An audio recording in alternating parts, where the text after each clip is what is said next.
माताओं बहनों ने भी बहुत दिनों से पैसा बचा के रखा हुआ था, बड़ा हिसाब किताब करके संभाल के पैसा रखा था। इन बीजेपी वालों ने उनका भी पैसा निकलवा लिया, जमा करा लिया। हम तो कहते हैं कि भ्रष्टाचार की बात अलग है, काले धन की बात अलग है। ये प्रधानमंत्री जो घूम रहे हैं उत्तर प्रदेश में, कम से कम बताएं कि बैंक में कितना पैसा जमा हुआ है गरीब जनता का, किसानों का। कम से कम अब हिसाब दे दो। बताओ किसी को अभी तक हिसाब दिया हो तो बता दो। और उत्तर प्रदेश में लगातार घूम रहे हैं। हमने तो केवल हिसाब मांगा है कि बताओ ये जो पैसा बैंकों में जमा हुआ है गरीबों का, किसानों का, मजदूरों का, वो पैसा कितना है, कम से कम इसका हिसाब दे दो।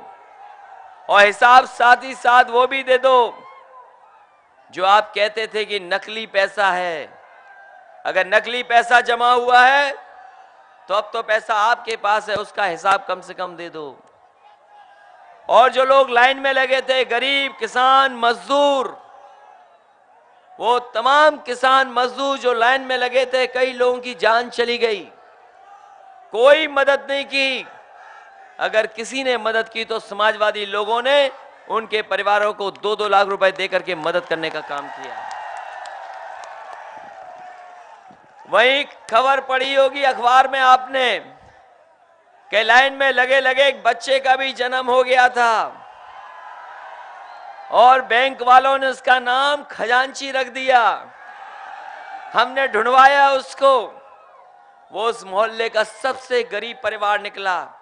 मैंने उसकी मां को बुला करके 2 लाख रुपए की उसकी भी मदद करने का काम किया। हम तो कहते हैं प्रधानमंत्री जी, आपने अगर कोई गाजीपुर में काम किया हो तो हम और आप खजांची के गांव में चलते हैं और बैठ के तय कर लेते हैं कि कौन सा काम गाजीपुर में आपने किया है। और अगर खजांची का घर गांव अच्छा नहीं लगे आपको तो हम तो कहेंगे कि काशी के घाट पे बहस कर लो कि आपने कौन सा काम 3 साल में किया है। हम तैयार हैं अपने 5 साल का हिसाब किताब देने के लिए। हम 5 साल का हिसाब किताब देना चाहते हैं, आप 3 साल का हिसाब किताब दे दो, लेकिन कोई हिसाब किताब नहीं दे रहे। और क्या करना है, मन की बात, रेडियो पे मन की बात, रेडियो पे चल रही उनकी मन की बात, टीवी पे भी करने लगे मन की बात, और अभी तक जनता नहीं समझ पाई इनके मन की बात। और हम समाजवादी लोग कहते हैं कि बहुत कर ली आपने मन की बात, कब करोगे काम की बात, ये भी बताते जाओ। अभी आए थे गोंडा में आए प्रधानमंत्री जी, कह रहे कि उत्तर प्रदेश में नकल बहुत हो रही है। अभी प्रधानमंत्री जी आए थे गोंडा में और कहने लगे कि बहुत उत्तर प्रदेश में नकल हो रही है। हम तो गाजीपुर के लोगों से पूछना चाहते हैं, बताओ परीक्षा कहां पे हो रही है? कोई परीक्षा नहीं हो रही। और जब मंच पे बैठे थे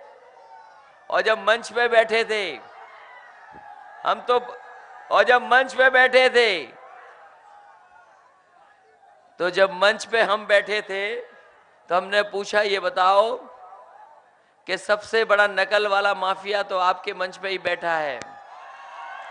बताओ गाजीपुर बलिया के लोग, कहीं परीक्षा चल रही हो तो बता दो। और हमने तो कहा कि सूट आपने भी पहना था नकल करके किसी का।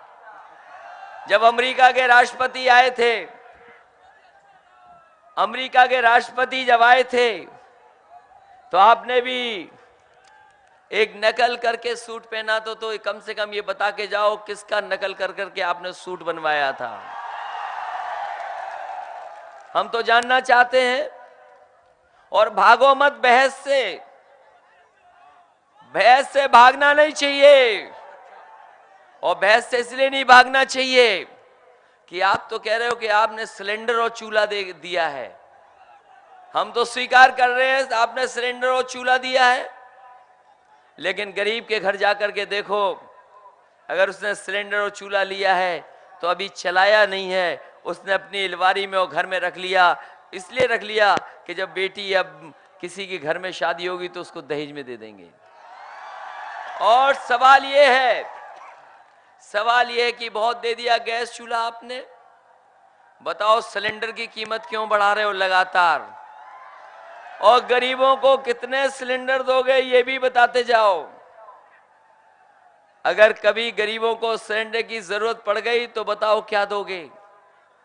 कोई काम नहीं किया, केवल कह रहे हैं गैस और सिलेंडर दिया है। इसलिए साथियों हम सावधान करने आए हैं। और वहीं एक पत्थर वाली सरकार, उनकी भी नेता है, पता नहीं आपके जिले में आई कि नहीं आई। अभी आपके जिले में नहीं आई लगता, बलिया में।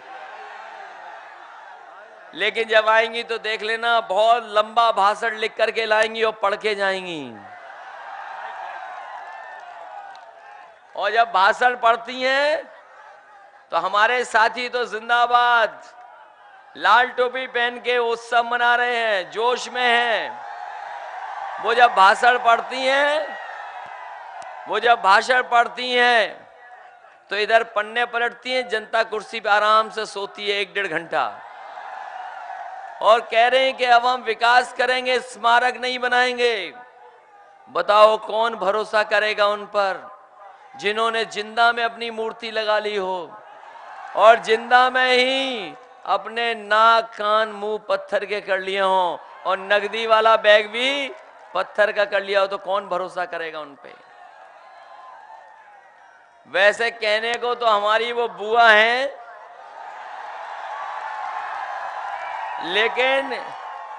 लेकिन बीजेपी से कब समझौता कर ले, कब रक्षाबंधन मना ले, इसका कोई पता नहीं। इसलिए आपसे हम निवेदन करने आए हैं कि बीजेपी के लोगों ने बहुत सपने दिखाए, बड़े बड़े सपने दिखाए, अच्छे दिन के सपने दिखाए। अगर कोई जमीन पर काम किया हो तो बता दो, कोई सड़क बनाई हो तो बता दो। बलिया में जितनी सड़कें बनी हैं समाजवादी लोगों ने बना करके दी हैं आपको। और हम कहते हैं पत्रकार साथियों, हमारी मत मानो, आप सरकारी आंकड़े मंगा लो। अगर किसी ने सड़कें बनाई हैं तो समाजवादी सरकार ने यहां पर सड़क बनाने का काम किया है। ये अलग बात है कि ठेका कोई पाले। और हमारी मुश्किल तो ये है कि जिन्होंने ठेका पाया उन्हीं से सनातन पांडे जी को लड़ना पड़ रहा है। और ठेका दिलाने वाले चले गए, अब ठेका दिलाने वाले छोड़ गए कि नहीं छोड़ गए?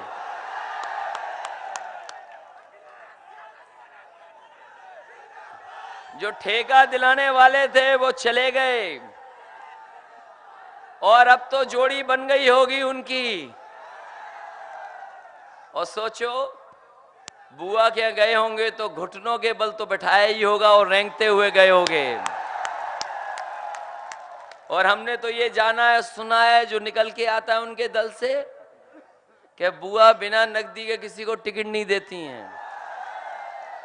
तो जिन्होंने कमाया, जिन्होंने दिलाया, वो खर्चा करके हमारी बुआ क्या चले गए।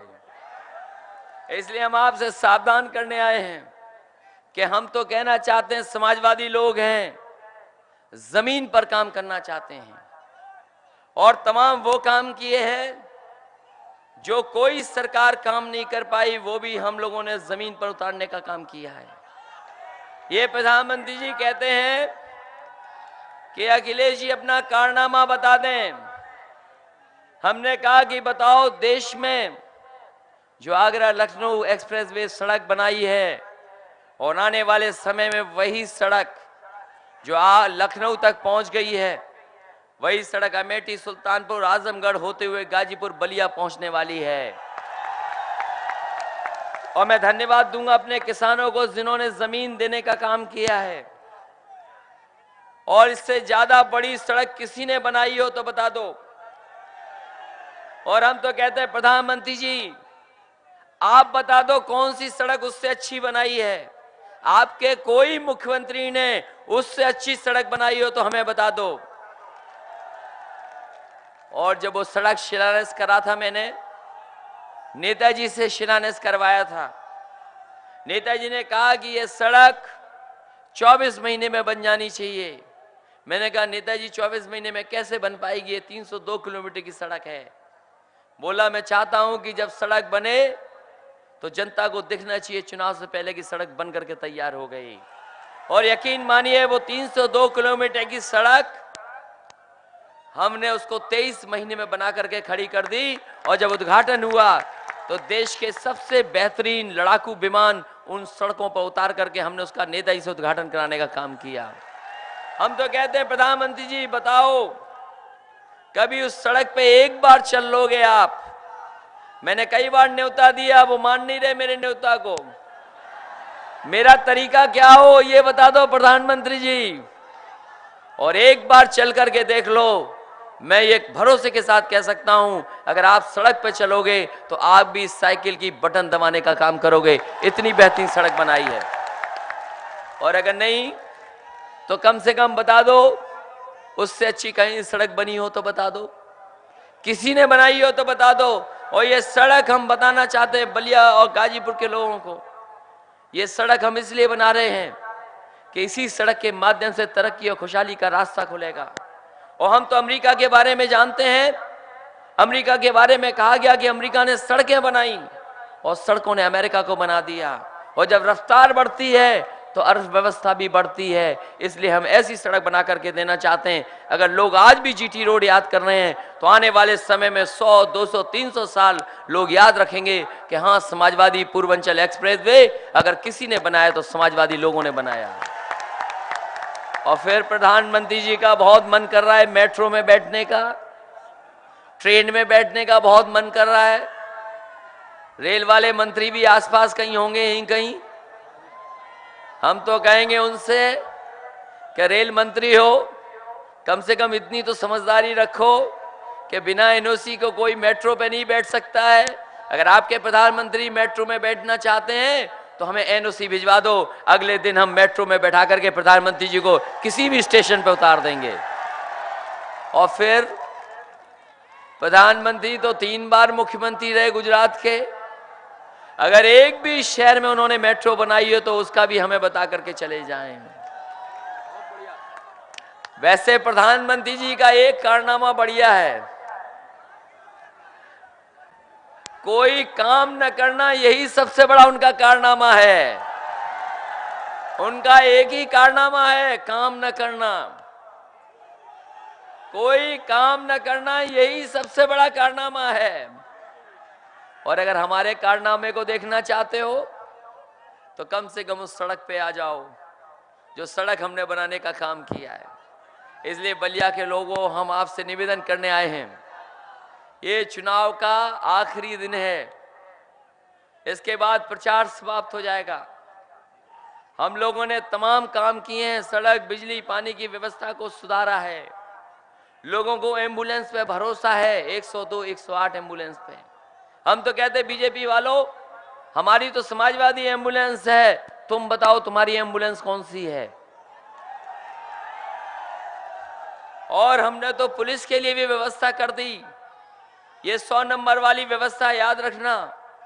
अभी तो हमने 3000 गाड़ियां दी हैं और 15 और 20 मिनट में घटना स्थल पर पुलिस पहुंच जाती है। कई बार ये शिकायत होती थी हमारे लोगों को कि अगर हमने थाने में फोन मिलाया, फोन नहीं उठता, और अगर फोन उठ भी गया, एसओ साहब का अगर दिमाग गर्म रहा हो तो पता नहीं कौन सी भाषा इस्तेमाल कर दी हो। कम से कम समाजवादी पार्टी ने ये व्यवस्था दी है 100 नंबर की। आप दिन में, रात में, सुबह शाम, जब चाहो तब फोन मिला लेना, आपका फोन उठेगा और कोई भी आपके सम्मान में कमी नहीं आएगी। आपके सूचना देने पर 15 और 20 मिनट में घटना स्थल पर पुलिस पहुंच जाएगी। और हम तो कहते हैं हम चले जाएं, उसके बाद तय कर लेना, कोई भी फोन मिला के देख लेना 100 नंबर, कि 100 नंबर उठता है कि नहीं उठता है।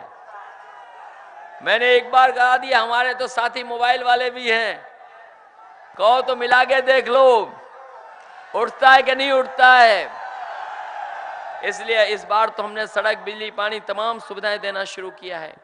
नौजवान साथियों, हम कहना चाहते हैं कि जो नौकरी और रोजगार का बड़ा सवाल है, मैं आने वाले समय में जो एक्सप्रेस वे है, मंडियां बनाएंगे जिससे हमारे किसानों को सुविधा मिले, और वहीं नौजवानों के लिए प्रशिक्षण के लिए भी विशेष सेंटर भी बनाने का काम समाजवादी लोग करेंगे। जो 10वां पास हैं, 12वां पास हैं, पॉलिटेक्निक और ITI की डिग्री हासिल है जिनके पास, अगर वो नौकरी और रोजगार करना चाहते हैं तो उस प्रशिक्षण में, उस ट्रेनिंग इंस्टीट्यूट में हम उनको ट्रेनिंग दे करके कम से कम नौकरी और रोजगार के लायक उन नौजवानों को बनाने का काम करेंगे।